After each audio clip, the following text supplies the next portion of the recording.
we can watch the whole speech if we want to watch the entire SmackDown. Because, like, here.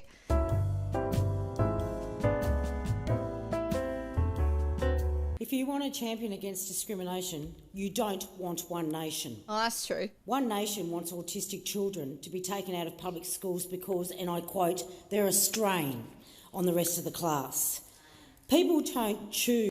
By the way, my dad, who has clearly been working in education for a very long time, there is so much research to suggest that keeping neurodivergent children in the regular school system is so much better for them socially.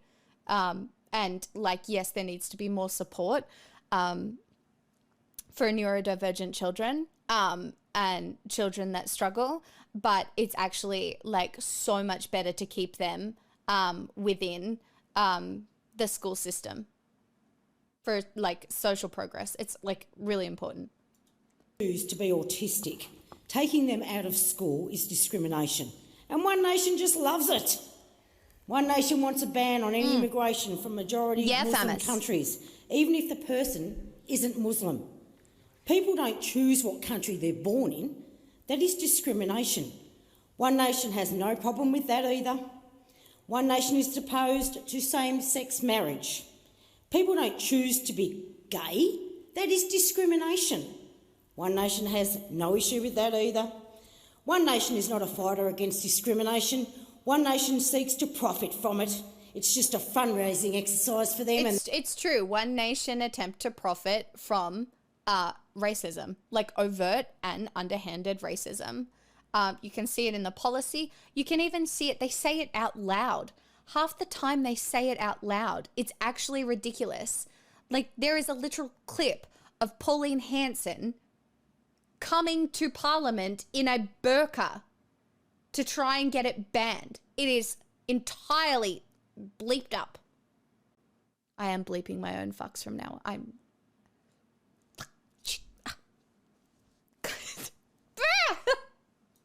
And that's all this is. This bill is supposed to be about fighting the discrimination of people who haven't been vaccinated against COVID-19. The only people... Oh, yes. The one true people who are being discriminated against here. Definitely not the children or the immigrants or the LGBTQIA+. No. It's the unvaccinated. I can't. I'm sorry, I can't. People who need protection from discrimination are people who can't receive the vaccination for reasons outside of their control. That, true. They shouldn't be discriminated against. But if you're able to get vaccinated and you choose not to, discrimination is the wrong word. That's not discrimination. You have freedom to make a choice, but if you make a choice, those choices have consequences. You can't call every consequence... It does matter. It does matter. Because, like, even if we hit 90%, right? Do you think that unvaccinated people should be able to work with immune-compromised people? Do you think that unvaccinated people should be able to work with children?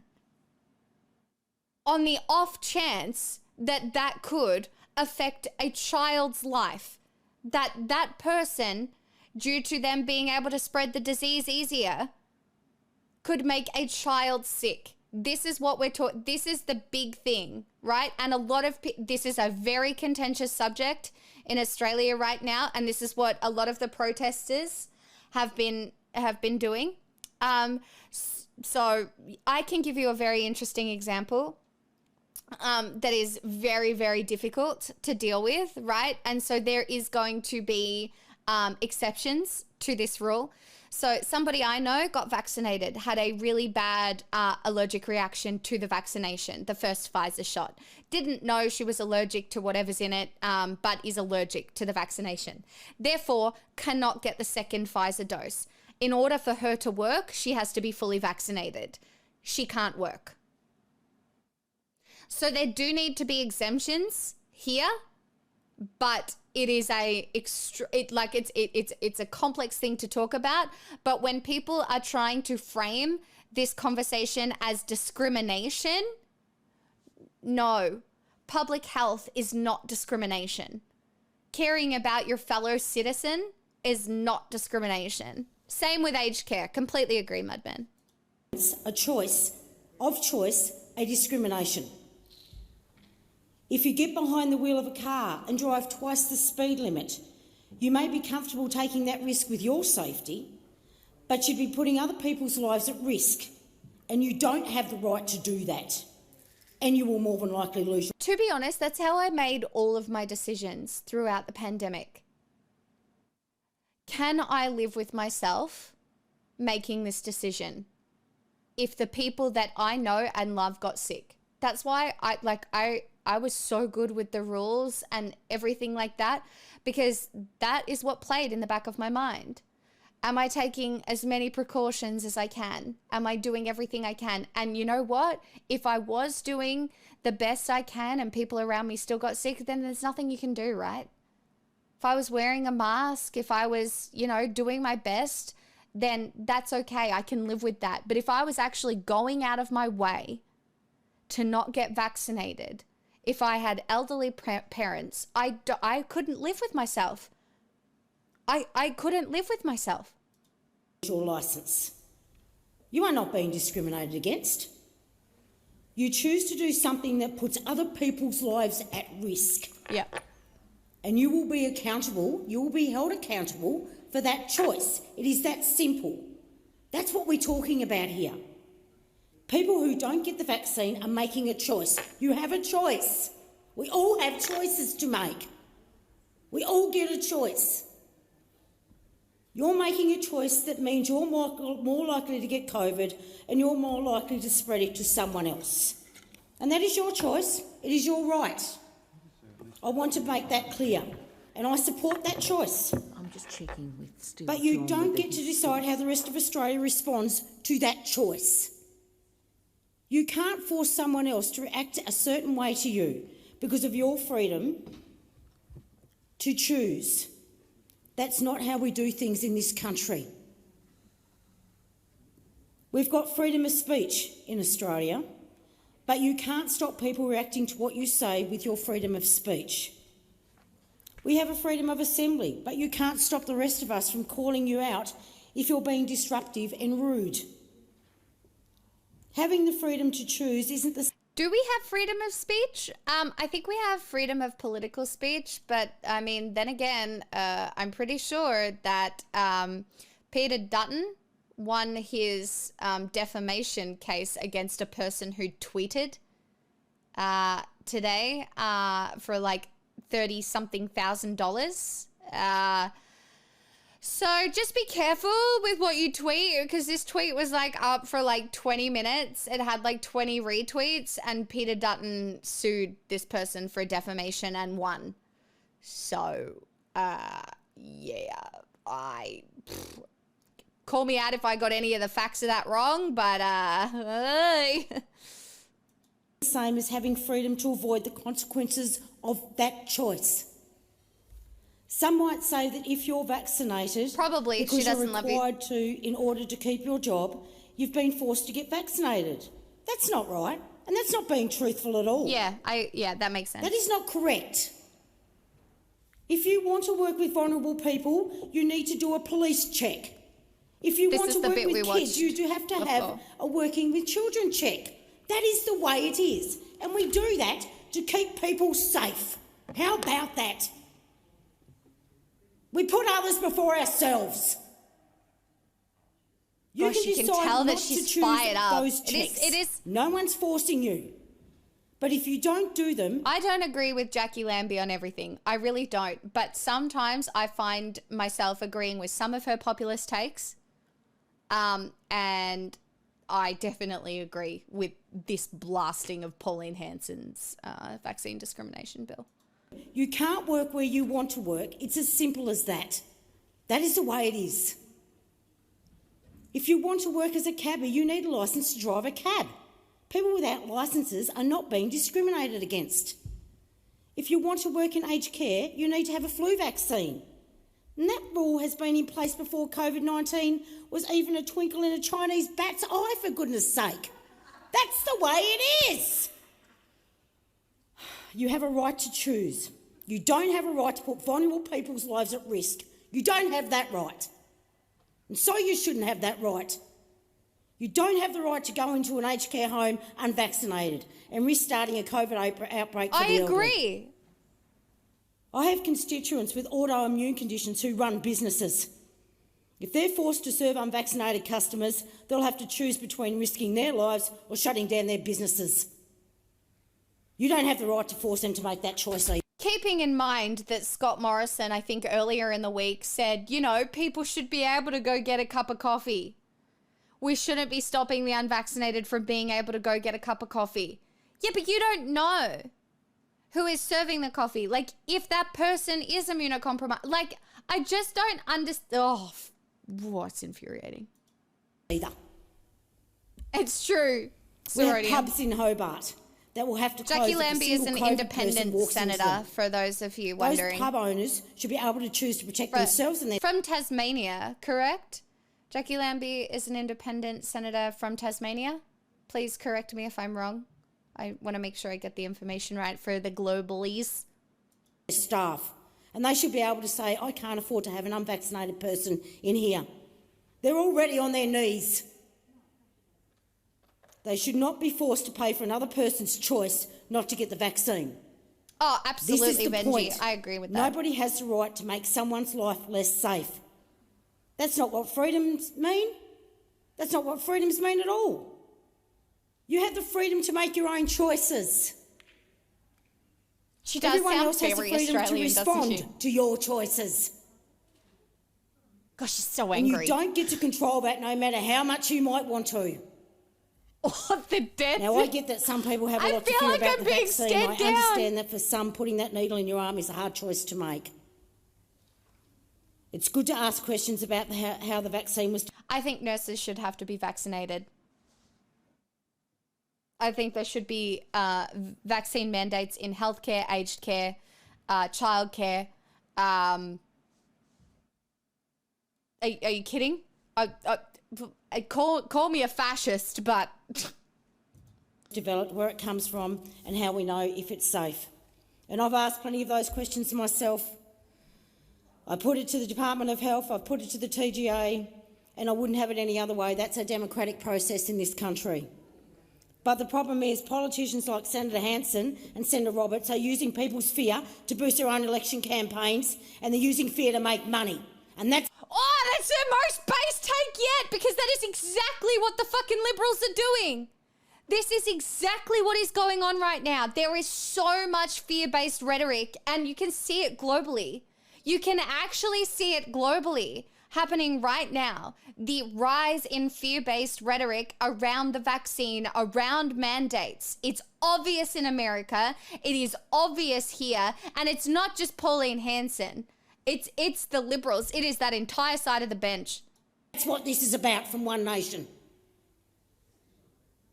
They're not being straight with you people out there, not straight at all. It's all about cash. It's all about power, and it's all about One Nation seats. And that's all this is, a grab for cash and seats from One Nation. I reckon a lot of their supporters would think twice if they saw the absolute hypocrisy of these politicians, these two, honestly. One Nation to pretend to be on the side of the people, but they are happy to tell fibs to their own voters if it means they can make a quick buck or two. Take an example. Senator Hanson went on Sky News and said that the TGA had published data saying a whole bunch of people had died from COVID-19 vaccine. And the journalist pulled her up straight away and told her... I'm sorry, she's like smirking like fucking Scott Morrison here. Fuck, I said... Ugh. Chat, I need a new F word. So, I'm sorry, Daz. I'm sorry. You have to bleep them all. That's wrong. The journalist called her out for misleading Sky's viewers. And you know what happened? Senator Hanson backed down. She admitted she had the facts wrong, that she'd have to look at it again. But the next day, the very next day, she went right back to saying the same crap anyway, like nothing had happened. Like that's acceptable behaviour in this country. That's leadership, is it, Senator Hanson? My goodness. I've got things wrong in the past, I accept that and I'll admit it and I'll fix it and I'll move it on. That's how it works. If you... Based! Like, I'm I'm not even a Jacqui Lambie fan, but like just having the ability to admit that she has been wrong in the past is the happiest I have felt. Like that is actually a sign of actual leadership. Oh God, she needs to mum the whole parliament. You get it wrong and say you got it wrong and stand by that. What sort of person accepts they're wrong but just keeps saying the wrong thing anyway? What sort of... Scott Morrison. I mean, allegedly. No, there's proof. There's proof. I could say that. There's literal proof. Person does that.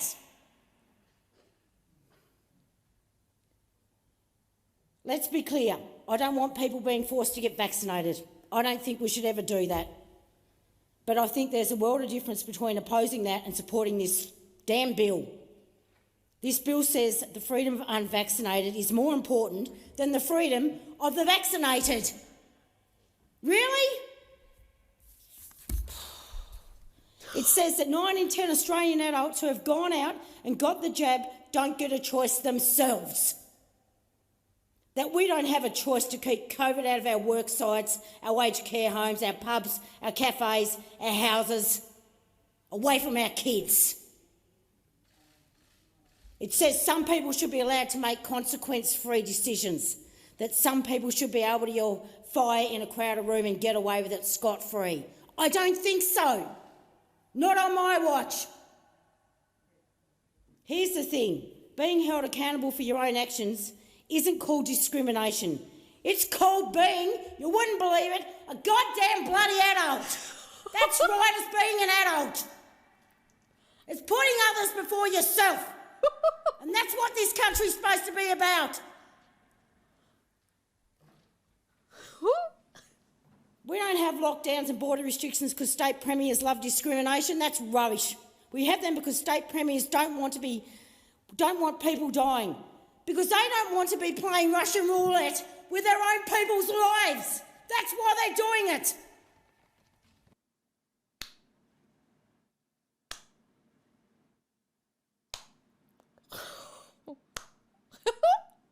Wow.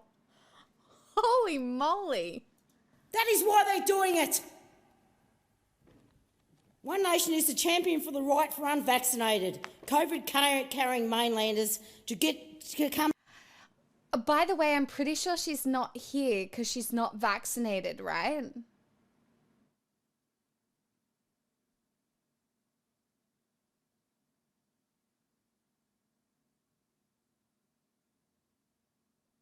Or why is she not here? Come to Tasmania and create an outbreak. I don't think so. I don't think so. It's not going to happen under my watch, and I doubt very much if it's going to happen under Premier Gutwin's watch. We're not going to stand for it. One Nation are just the enemy of health workers and officials who would have to clean up after the outbreak. Everybody pays for COVID-19. Every day we have to deal with lockdown and restrictions is a day when a business goes bust, a family breaks down in despair, and a person takes their own life. The way out of lockdowns and restrictions is vaccinations because there is nothing else on the table. Let's be honest about that. It's how we protect... It's actually true. There's legitimately no other option. Ourselves, and it's how we protect each other. It's how we stand together. It's how we fight back. It is the only weapon we have. And we need to do everything we possibly can to keep ourselves safe, our kids safe, our grandchildren safe, and our friends and family. That's what we need to do. And sometimes sacrifices have to be made. They have to be made. You are patriots. We should be celebrating vaccinated Australians. You're fighting for our freedoms, to take control of our lives again. That's what you're doing. And good on you. It's a proud day for you today, and so it should be. Good on you for showing the courage to do so. Yeah, You're the best we have. Mitch, it You does are the feel very frontline fighters, personal, and you're doesn't it? displaying the kind of quality that makes this country the great country it is. Because that's what it takes, sacrifice. I was brought up in believing in responsibility, to look after people that can't look after themselves, and that nobody owes you anything. So go out and earn what you want. Go out there and... Okay, so based into pull yourself up by your bootstraps, but, you know, we can get around that. We can, you know, I mean, the sentence started well. It started well, you know, with the whole, like, look after people who can't look after themselves. That's you know, that's basic, that's, you know, but then the go fight for yourself thing, you know, is a hard one. and earn it. This bill flies in the face of all of that, and that's why I absolutely oppose every bit of it. Thank you, Senator Wong. I move that the motion be put. I'm sorry. It's so funny when the speaker's just like, thank you for that. Wow, that was extremely passionate. Wow. Lambie and Wong interviews when? It could be, I could try. I feel like a lot of these people have more important things to do, but hey, as we keep growing, you never know. You never know.